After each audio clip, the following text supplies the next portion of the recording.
Hi, it's Fies Tarot. Hello, Pisces placement. So, this is your love reading ngayong February.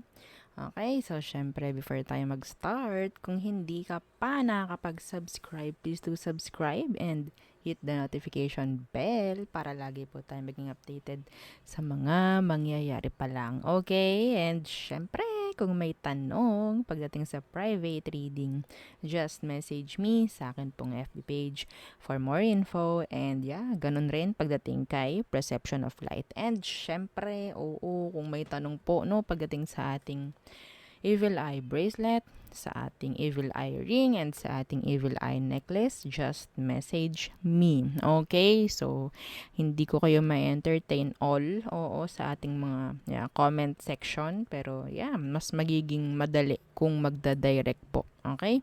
Sa ating FB page na Fias Tarot. Okay? So, yeah, yun lamang. Okay, so let's start. Okay, Pisces. Tingnan muna natin kung anong situation meron.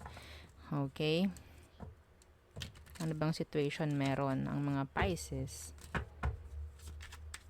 Situation ng mga Pisces. Okay.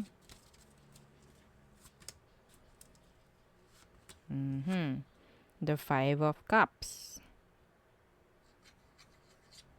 Pangungulila. Okay, regrets, disappointments. Okay. The Five of Cups. What's with the Five of Cups? The Ace of Swords. Meron dito sigurong parang may nadismaya sa nangyari. Or may nadismaya dahil merong mga nalaman. Okay? Or maybe someone is too afraid to know. Okay? To know the truth. Para itong energy ng Eight of Swords. Okay?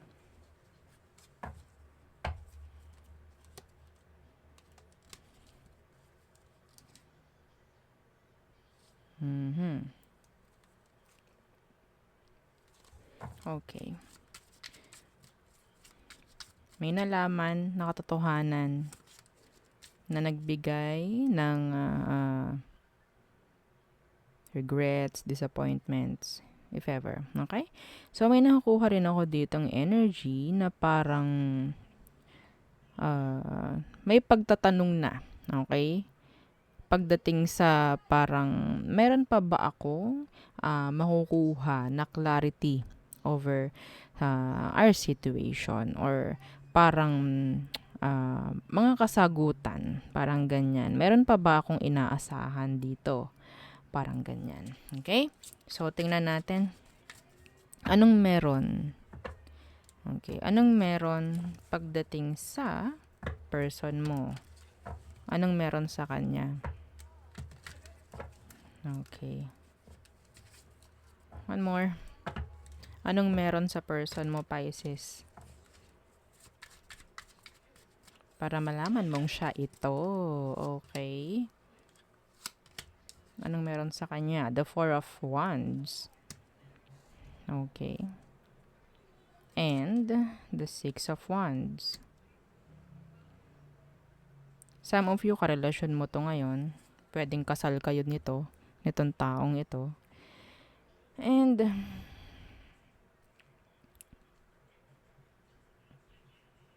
I think the situation is heavy. Okay? Kahit na magkasama kayo nitong taong ito, dumating sa punto na parang na-shoulder nyo na lahat, no? Pasakit. Ang nakikita ko dito, Pisces. Okay, pasakit. Andito yung mga mga nagtatanong na tama bang pinakasalan ko tong taong to. Taas ang kamay. Sino nagsabi nun? Tama ba na siya yung pinakasalan ko? Yes. The Four of Wands, the Six of Wands.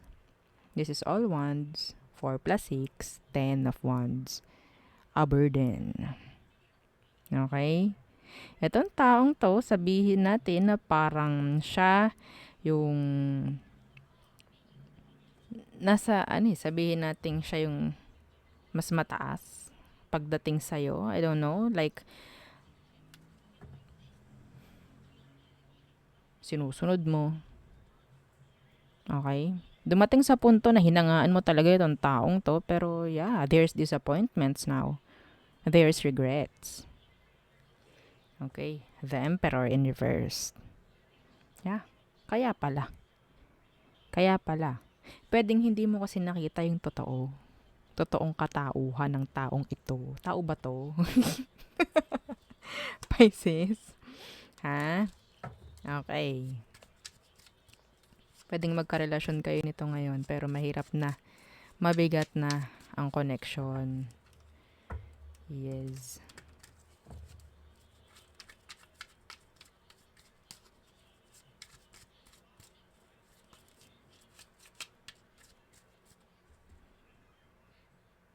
Ang dami kong nakukuhang energy, Pisces.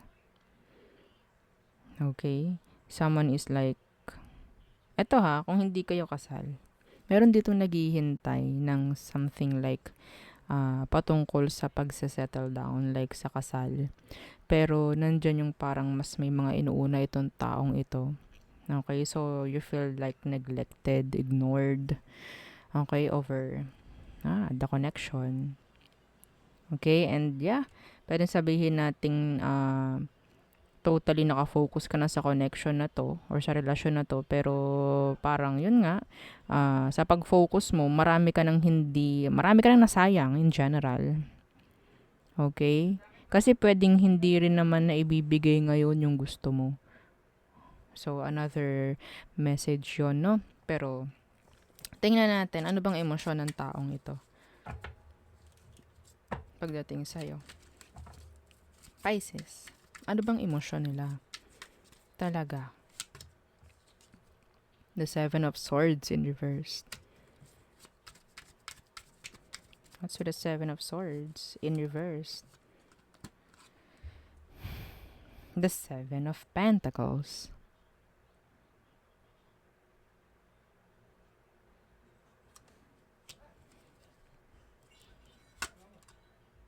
Alam ng taong ito kung papaano ka pag-i-stayin sa connection. Yes. Sabihin man natin na hindi pa kayo kasal or kung kasal man, andyan yung mga pamamaraan ng taong ito kung paano ka mapapastay sa connection. Okay?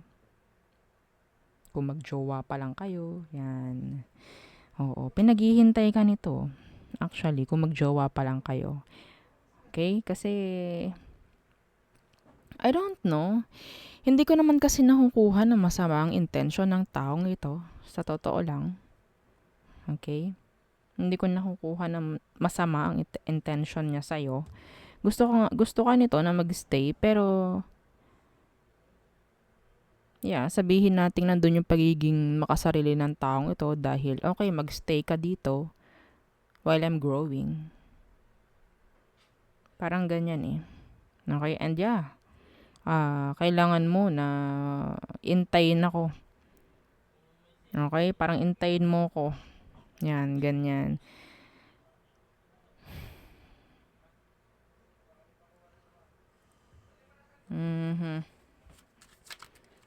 Yeah, nakita ko yung sun. Hindi ko naman nakikita na masama yung intention kung hindi pa kayo kasal. Okay? Pero kung kasal kayo, ang nakikita ko dito is parang hindi ka na nag-grow pagdating dito sa connection. Hindi ka na nag-grow. Okay? So, anong next action niya? Sana naman, no, bigyan ka ng parang right, no, na mag-grow rin. Page of Cups and the Knight of Swords. Yeah, I think, yes, buti naman. The Six of Swords. So, hayaan ka ng taong ito. Magkakaroon ng sabihin nating conversation, okay? Regarding sa kung anong nararamdaman ng bawat isa. Okay? So, yeah.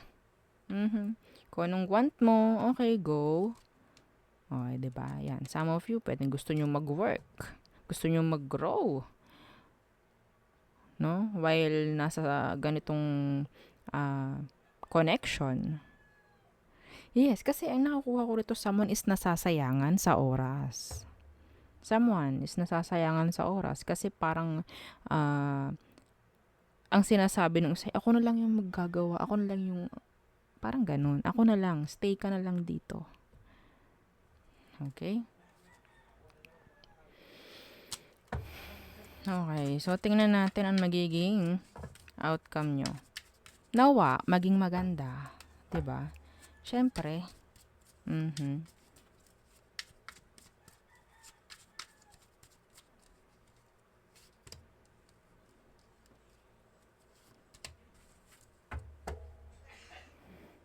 Mhm.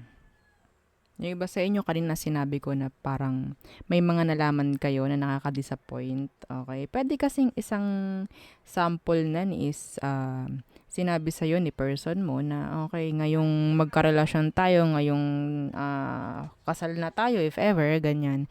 Ako na lang yung ganto, ganto, ganyan, ganyan. So may chance na parang nadismaya ka sa mga ganyang sinabi niya.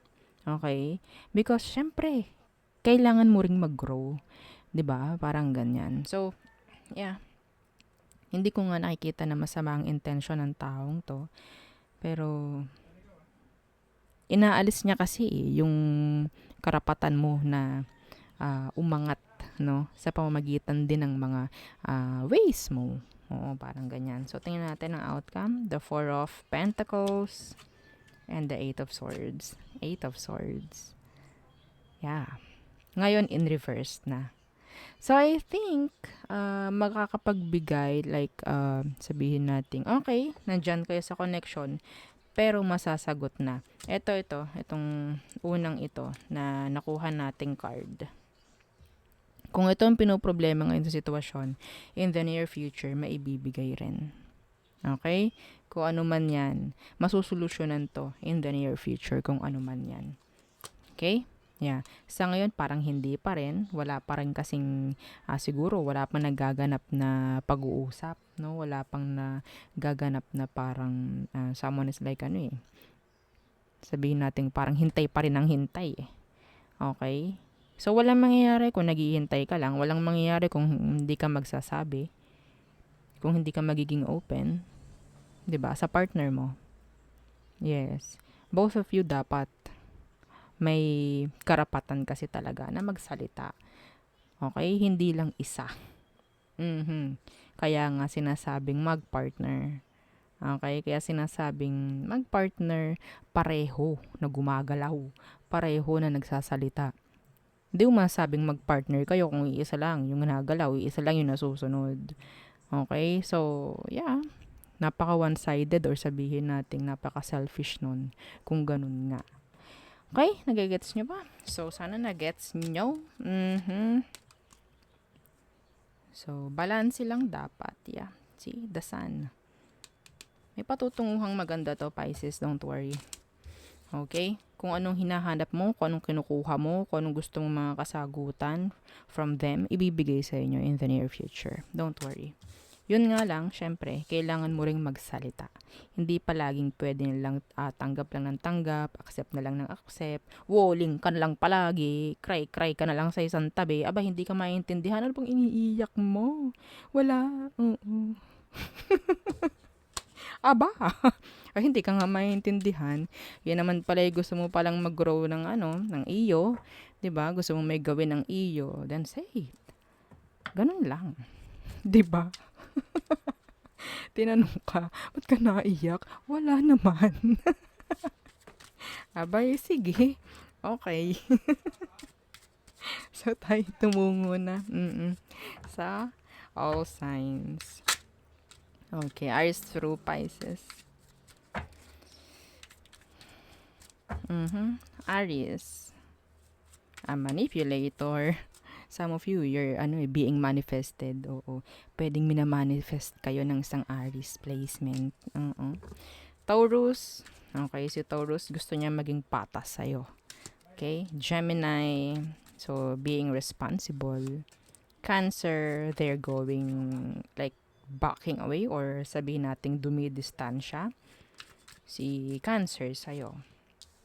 Leo, okay, so they're not available like sa komunikasyon, parang ganyan. Some of you, pwedeng i-block ka nitong Leo na to. Pwedeng itong Leo na to, pwedeng isang dahilan ng hindi mo pag-usad rin. Okay? So, Virgo, so this is something like a burden. Okay? Next, Libra, they're bitter. Okay, pwedeng may hinanakit, may saloobin itong si Libra sa'yo. Okay, Scorpio. So, gusto nilang gawin kung gusto nilang gawin. Parang may ganyan. Yes.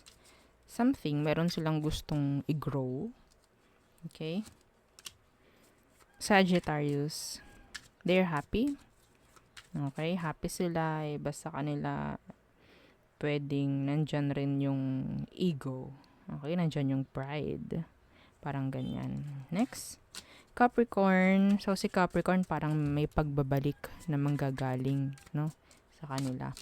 Aquarius, nandyan yung conflicts, nandyan yung head games, mind games, nandyan yung drama. Okay, mixed signals. Yan.